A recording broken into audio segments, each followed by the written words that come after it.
Hey everyone, welcome to Apigee Up Close. My name is Irfan Baki. I'm a custom engineer with Google Cloud, helping our customers make better architectural decisions as well as better API management decisions. And today we'll be talking about insights driven API programs. And the objective is just to share our philosophy on analytics and monitoring and relate it to your business, right? I'll give you a lot of examples of how our customers are leveraging insights to make their businesses better, to make the API programs better. And then toward the end, I'll take you through a demo that will showcase everything that we talk about in the presentation. But the central idea really is that a business needs real time insights on multiple different levels to be agile. And I'll show you today on how you can get those insights. So let's dive right into it, right? I'm sure you're familiar with Apigee. It sits in the middle of all of your services in your applications, and all of the data that goes through between your applications and your services, it goes through Apigee. And the good thing about this is that Apigee has a lot of data passing through, and it can tell you, it can give you the right insights on how your services are doing, both on a business level as well as on an operational level. And when we are talking about this data, right, one thing to keep in mind is that the data is usually associated with a particular entity. So on the left, you have the customer. On the right, you have your backend systems. And that's how the data flows left to right and right to left. And it is associated with a customer, an application, and a developer.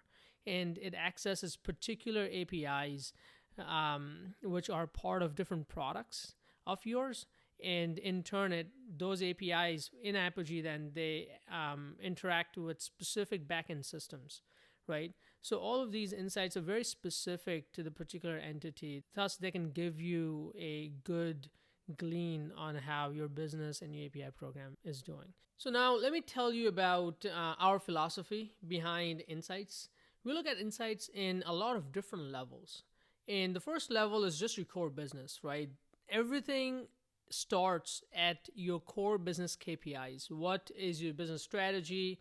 And what are the metrics that you need to track to achieve it? And you would want to track that. And you can do it in Apigee in a very close to real-time basis. Be it your revenue or your subscriptions or the health of your marketing campaigns, you can track all of those insights in Apigee.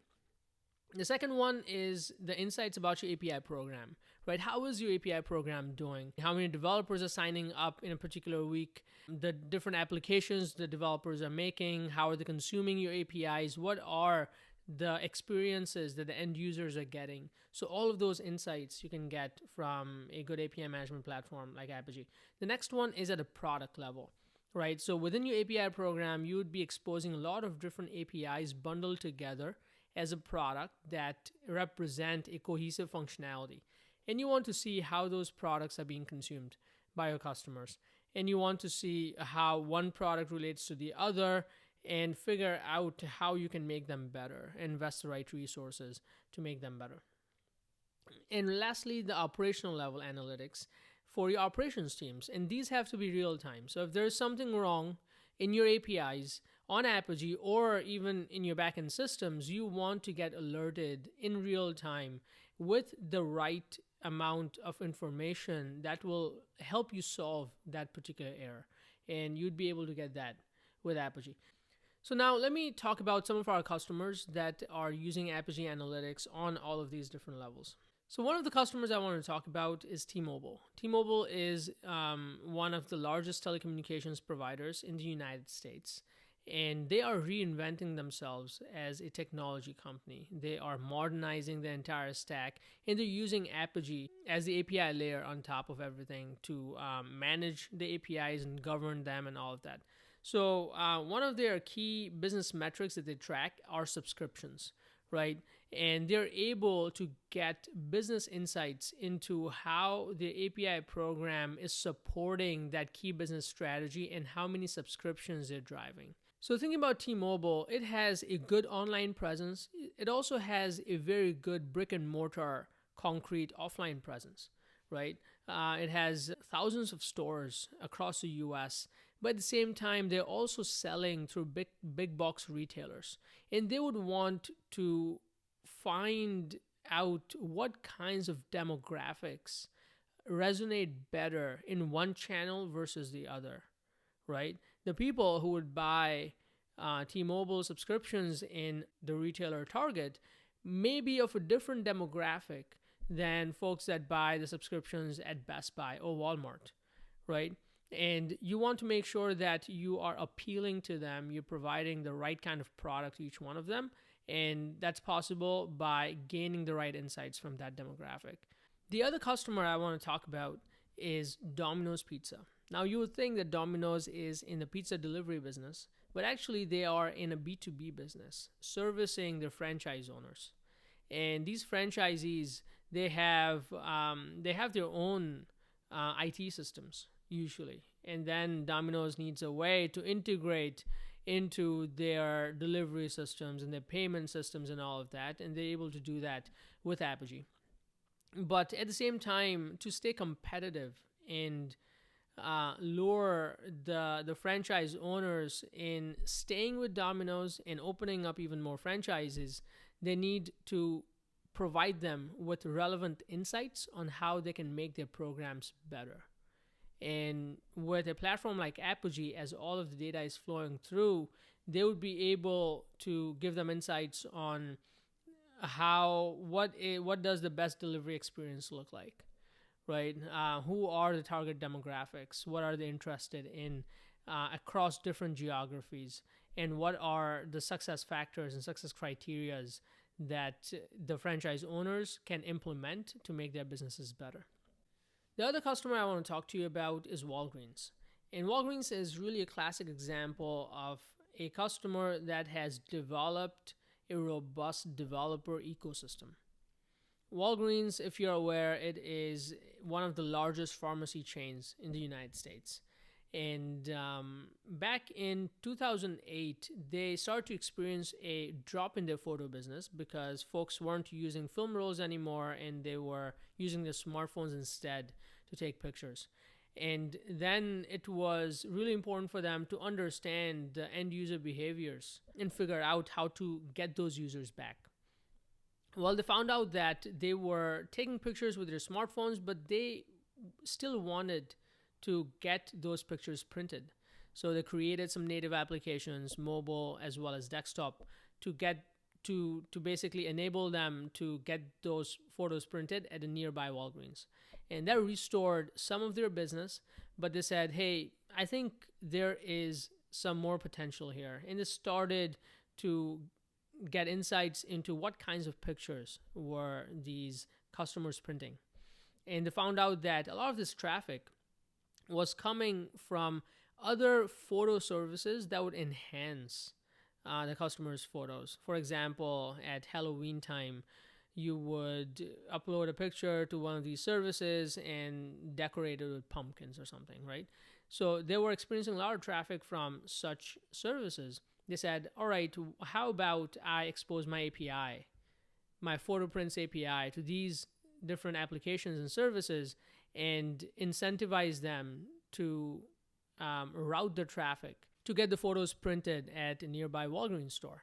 So they did that, and their ecosystem exploded, right? There were actually net new apps that the developers were making just to tap into the incentives that Walgreens would give them to direct traffic to their stores. So that was very successful. And then they replicated that model to other products as well.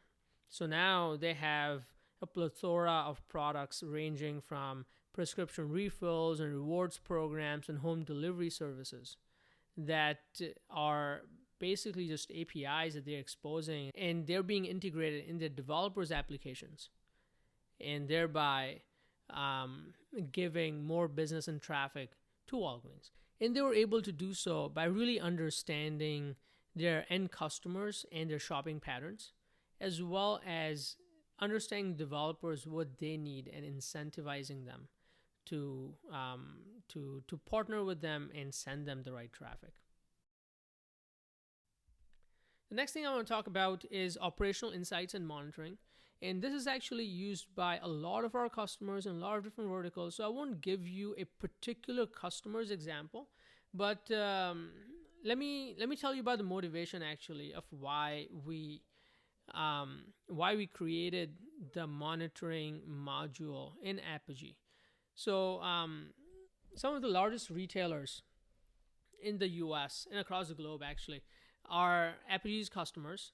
And at critical times of the year, like the New Year's sale or the Black Friday or Cyber Monday sale, they experience enormous amount of traffic, right? So, for example, in 2018, Black Friday, um, we experienced close to 110,000 transactions per second sustained over long durations of time. And it's important that these services for these customers, they're up and running without any disruption, because every second of disruption could cost them hundreds of thousands, if not millions of dollars in revenue, right? So Apigee has a really robust API availability rate. We surpass our SLAs, but our customers said that, hey, sometimes there are things on our end that we need to troubleshoot. Some of our services get down for a variety of different reasons, and we would love to get some alerts for us to be able to fix those issues fast and get up and running really fast. So that was the motivation behind Apigee monitoring. It addresses a particular need for the operations teams, right? There's a lot of pressure these days for them to resolve issues very fast, quickly diagnose issues. And the data that Apigee has, which is specific to the entities accessing the APIs, as well as the services that the API is tied to, in the different policies in your proxies, and where exactly that error might be occurring, is very useful in diagnosing these API issues. So this is a diagram of how Apigee monitoring differs from just generic synthetic monitoring. The thing I want you to focus on is that the alerts that you get, they are precise. They tell you exactly where the error has occurred. They're contextual. If the error is due to a race condition, right? If it's intermittent, it'll help you zero in on what exactly is wrong and what is triggering that particular error. So just to sum it up, Apigee Analytics actually covers all of the personas that need insights into the API program to make it better, right? It is your business owner to get insights on the strategy for your API program and how it's doing with relation to the different KPIs that the business team has set. So the API team to monitor the health of the API program and figure out what is gaining traction, what needs more resources. To the app developer to gain insights into particular API proxies and applications. And to your ops teams to get real-time monitoring alerts and help in diagnosing the issues. So at this, let me jump right into a demo. So this is how the Apigee platform looks, right? You have a place to design your APIs, you have a place to create, build your APIs, productize them, publish them, and all of that. And then you have a place for analytics. And to the left of the screen, as you can see, these are the out-of-the-box dashboards that you have to target specific personas within your organization. I would like to begin with developers, because once you have an API program, usually the first thing you think about is how are my developers consuming my APIs? What is my engagement rate and all of that? So this dashboard will give us just that. So right now, as you can see, there is a funnel on the screen, and you'll be able to see how many developers have signed up for your API program. And out of the developers that have signed up, how many have actually created applications? How many of those applications are active, and how many of those applications are highly active, right? And down below, you'll be able to see how is each of the application performing. What is the traffic that they are running through the platform, what is the error rate, and all of that. And then you can dig in further to analyze the high level metrics.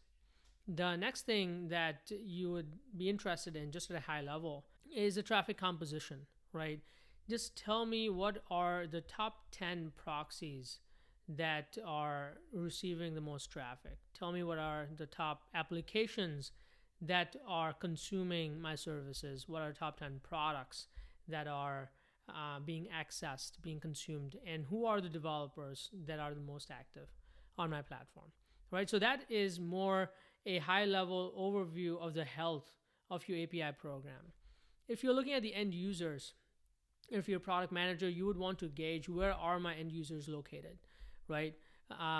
You'll be able to do that with the Geo Map attribute with Apigee. Over here, as you can see, I have a lot of users coming from the United States, but I also have global presence, in Australia, Norway, and China, Pakistan, a lot of places. So if I click on the US, I'll be able to see the different states where traffic's coming from. Most of it looks like it's coming from California. I can dig in deeper and see what are different counties that are sending me this traffic. You can also see what are the devices that are accessing your applications. So over here, you can see that the most popular platform looks like is Chrome, and then Internet Explorer, and so on and so forth. Most of the traffic is coming from the PC, and a lot of my users are also using the smartphone, mostly from Windows, also from iOS and all of that. All right, so the next thing I want to show you is the API metrics on a product level as well as on an API proxy level, right? So if I click on API Proxy Performance on this dashboard, you'll be able to see what is the health of all of my API proxies. For the traffic that you've gotten, what are the successes and what are the errors, right? You can see that, oh, my error rate is pretty high, actually. It's 8%. So I need to make a mental note that I need to dig into what is causing that error rate. So we'll do that in just a second. You can also see that my average response time for the proxy is just a bit over 100 milliseconds. For the target, it's a bit over 250 milliseconds. These are the traffic patterns by proxy, and there's the average response time for each of the proxies. In the same time, so this is for your proxies that you are exposing on Apigee, right? You can also get the same kind of information for your target backends that the proxies are in turn hitting to get the right data to execute the right logic. And you can see that the traffic by target tells you what the traffic patterns are. It also tells you that most or all of it is successful, right? Your backend is not throwing any errors, which is good. Your response time, average proxy is about 130. Average target is close to 300. And it also tells you a bit about the payload. You can also do latency analysis and cache performance and all of that. Let me take a look at error code analysis. Let's see what kinds of errors are we throwing. So all of the errors are proxy errors. We knew that. And a majority of those errors are 400 errors, right? 4xx, mostly authentication and bad requests and all of that, which is good. We want to deny those requests. But a small percentage of it is also 5xx errors. We should look into that, what exactly is going on there. It also tells me what is the error by proxy. It looks like my product search proxy is receiving or generating the most amount of errors. So we'll take a look at that. Errors by target, and also proxy errors by response code. And most of the response code is 401 or 500 and some 502s. So we'll look into that as well. Now let's dive right into some of the business level metrics. So I had mentioned that we have a lot of customers that are using these tools to gain business level insights on their revenues and on their marketing campaigns and all of that. So let me show you how you can do it. So these are what I showed you are out-of-the-box reports. You have a lot of metrics and data available so that you can create your own custom reports. So let's say you are a big box retailer and you have a lot of retail locations all across the globe. For that, let's say I want a revenue report on how each one of my locations are doing. So I'll run this report for the past hour, as I just want it to be real time, just to monitor the health. And it will tell me that, hey, the majority or the highest revenue grossing store was my US 15 store. And my stores in India, Norway, Pakistan are doing pretty well as well, as they are in the top 10, right? Let's say, on the other hand, you are running a marketing organization and you want to see the health of your marketing campaigns. Then let's take a look at the marketing report. Let's run it for the past hour. So over here, you can see that your traffic is divided into 3 different blocks and one chunk is from social media. So let's take a look in there. As you can see, the report is interactive. It tells me that I have a few different campaigns running. One is a data privacy campaign. There's also the money back guarantee campaign, all of that. And it tells me what is a traffic composition from each one of these. It looks like my expert conversation campaign is grossing the least amount of traffic. So I hope that I'm also spending the least amount of money on that. And the revenue per dollar spent on that campaign is worth my time, right? So let's click on the data privacy campaign and look at what kinds of channels that the traffic is coming from. It looks like most of it is coming from blogs. There's also some from Google, LinkedIn, some influencer marketing going on, and the least amount of traffic from Twitter and Instagram. So it gives me a good insight into what is working for my campaigns versus what is not working. So now, lastly, what I want to show you is API monitoring. And API monitoring is about how is the health of your API program in real time. So what you're seeing right now is basically a dashboard. It tells you what is the TPS that your org is experiencing, what is the error rate, what is the latency, and all of that. So one feature I want to call out over here is the alerting feature. So over here, I've set a 500 error alert to alert me whenever my proxy surpasses a certain threshold for the 500 errors. And that threshold I've set is that if there is a constant rate of 3% or higher for 5 minutes, then please alert me and send me an alert to this particular email. You can choose whatever mode you want. You can integrate with anything you want with webhook or PagerDuty or Slack or email. So if I go to my inbox, I was actually getting some 500 alerts, and I got a few alerts just recently. So let me take a look at this that I got about a day ago, and it tells me that there's a playbook for me to use to troubleshoot that alert. It also gives me the details on exactly what the alert is. So let me click on view details. So it'll take me to a report in the investigation panel on API monitoring. It tells me that, hey, the status code is 500, and here was the spike that I'm looking at. It was constant, or it was pretty stable at that threshold for about 5 minutes, and that's how it got triggered. Is right here, right? It tells me that the rate limit policy that I have is triggering this. So now I have a pretty decent idea of what exactly is going on, right? I click on this, it tells me that the environment is production. This is the proxy. So if you recall from earlier, the product search proxy was also a proxy that was throwing the most errors. So I'm not surprised by this. And it looks like a lot of applications are affected by this particular error, right? So that's good to know. And it also gives me some other detail in terms of the message processor and also the target that my API proxy is calling as part of these API calls. And down below, it tells me that most of the errors are generated from the proxy itself. And there are very few from the target. So 3500 from the proxy itself. So now I know exactly where to go, right? I know the particular proxy that is impacted, and I know the policy within the proxy that is throwing these errors. So let me now go to develop. Let me click on API proxies. And now I'll go into the product search proxy. And I'll go into develop.